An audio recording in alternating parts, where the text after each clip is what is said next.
This is a video review of the Remora holster. Got it for about 20 bucks at a local gun show a couple years ago. This is my Glock 36. It's not loaded. The outside texture of it is kind of a rubbery plastic. It's got some little pattern that helps it to stick in your waistband. You can also put it inside a pocket. I've carried it both ways. They have several different sizes. They've got a list online of which guns fit which size. I think this one is large. They may have numbers or something now to fit different sizes. I'm not sure. But as you can see, it's a pretty good fit on my Glock 36.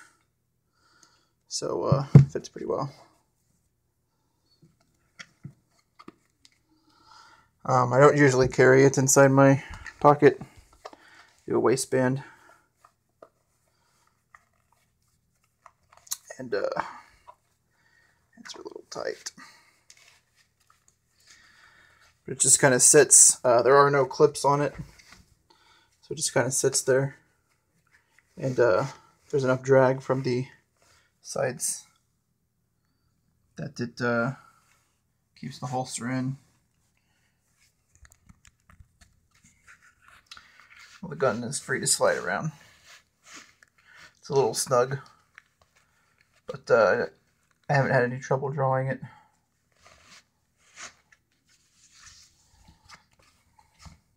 Conceals pretty well. Kind of a bigger guy though, so that may have something to do with it. But nothing really there.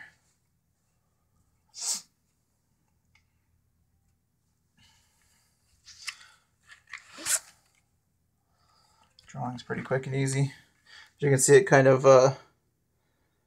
will close back up a little after you draw, but it's not too difficult to put it back in either. So, just one of the things I like about it.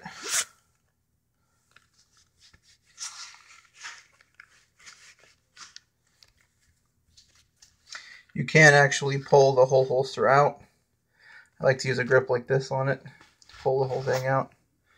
So if you have to go into a store or something that doesn't allow concealed carry, you can still remove it and stick it in a glove box or lockbox or wherever. But yeah, that's about it.